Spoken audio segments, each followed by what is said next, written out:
Hey everyone, a really warm welcome back to the channel. Yes, I am still in the office editing the sync vlogs, videos, build-alongs, whatever they're called. Anyway, hopefully in the next 12 minutes or so, we will sort out all the problems we encountered in last week's video. So, let's go.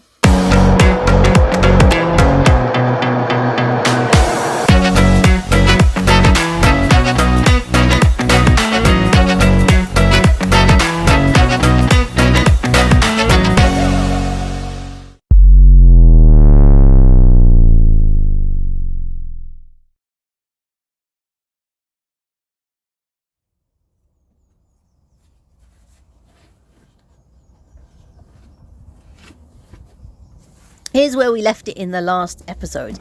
Water going absolutely everywhere, and the discovery that this tap pump thing is absolutely useless. So a new solution is needed today, which started a bit of head scratching and looking around. And after we established that every other manual water pump seemed to be exactly the same, and therefore if it wasn't failing already it would do very shortly, we found this thing.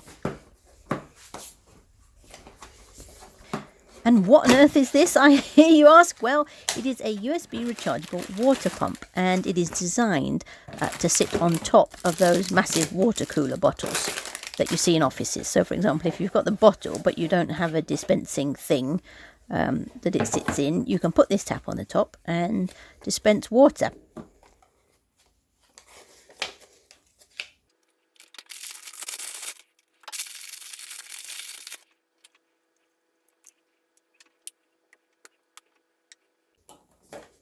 So let's give this a test, and then we'll work out how on earth we're going to fit it.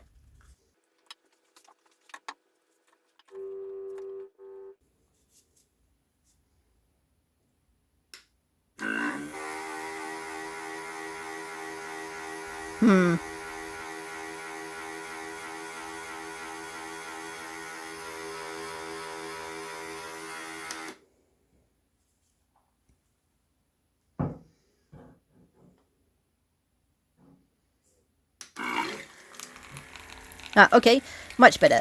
So obviously it needs to be pumping upwards, otherwise it doesn't work properly. Right, that is good to know. But now, of course, we have a slight problem in terms of how on earth we're going to get this thing that requires a round neck to sit on top of, how we're going to get that to fit in this cabinet that just has this small hole in the top for that original manual pump. Originally, I thought I'd drill out a bigger hole and then put a supporting block in underneath with a hole in for the tube to go through. So it would act sort of like a sort of cup holder, and then this pump could just sit down within that slot, like it was a cup in a cup holder. But my lovely, clever husband Mike has come up with an altogether far more elegant solution. So let's go and see what he's up to.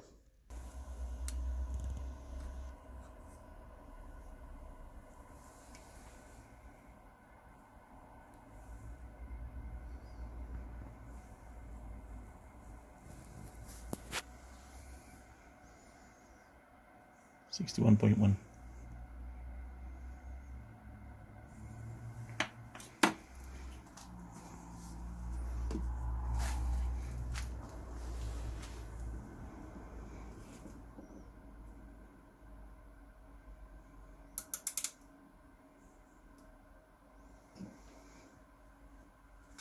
$62.4.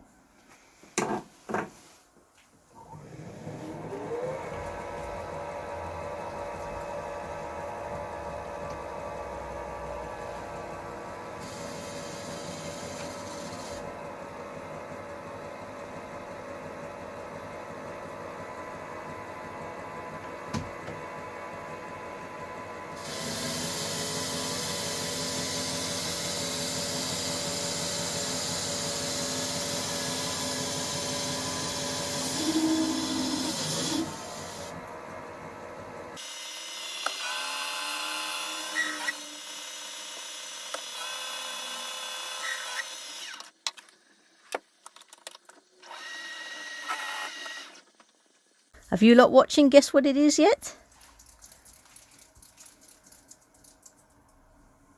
Yes, it's a lump of aluminium, the exact diameter of a water cooler bottle.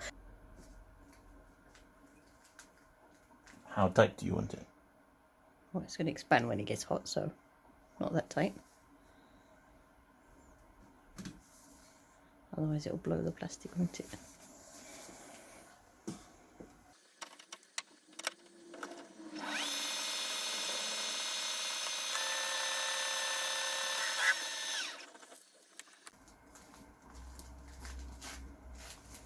You don't want it coming loose either.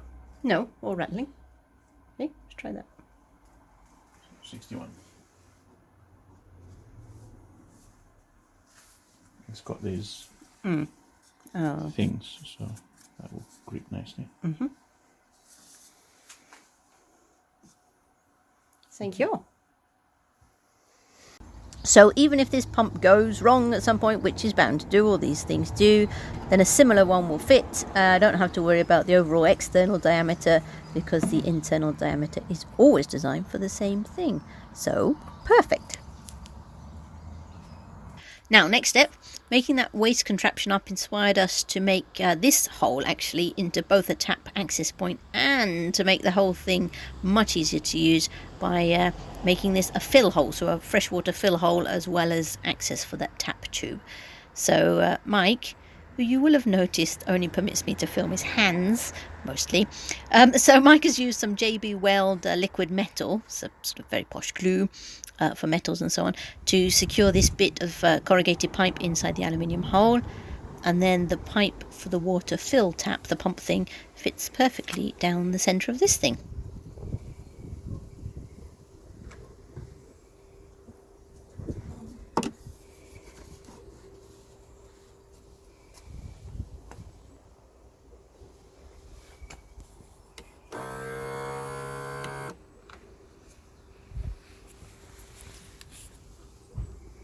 So this corrugated tube fits perfectly into the diameter of the freshwater bag, which is excellent. So we get a good seal there with just enough air to allow the pressures to equalize, so it fills perfectly satisfactorily with no floods or anything strange going on because of the corrugations.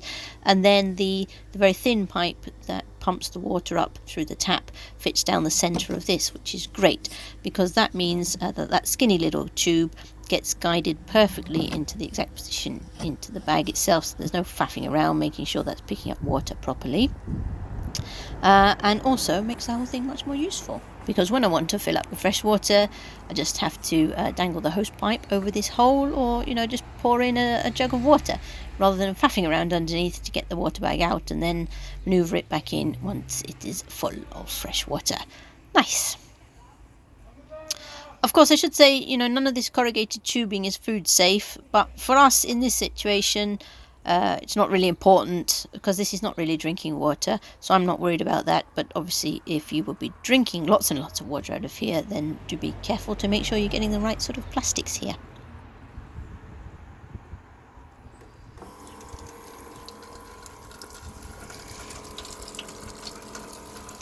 So that's the freshwater sorted. What about the waste?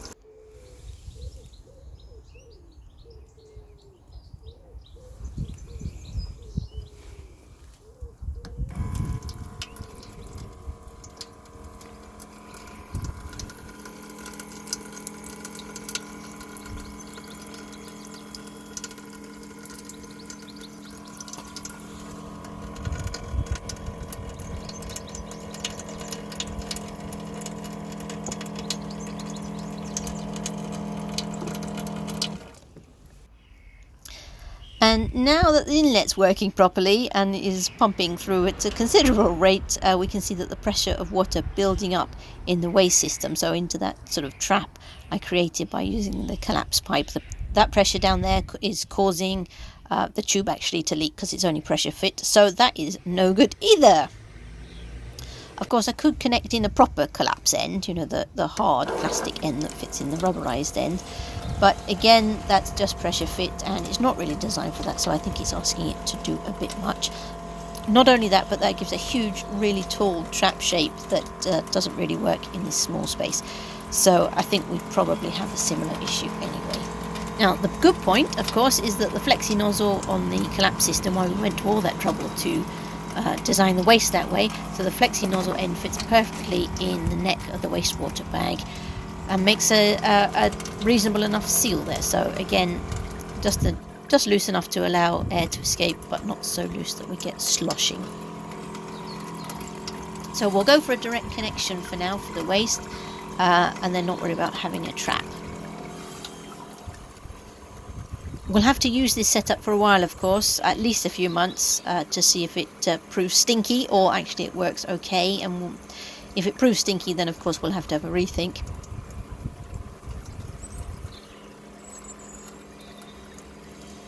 I think it'll be okay because primarily this is a day van, which means any wastewater will be emptied at the end of the day or the next morning or something. But of course, time will tell.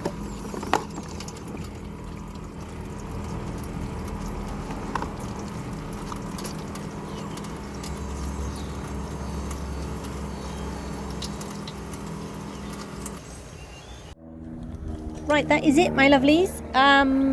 What I didn't film was that I've moved the holder for the wastewater bag across and just extended it using a bit of paracord because we're kind of still in the testing phase. I will sort that out later properly.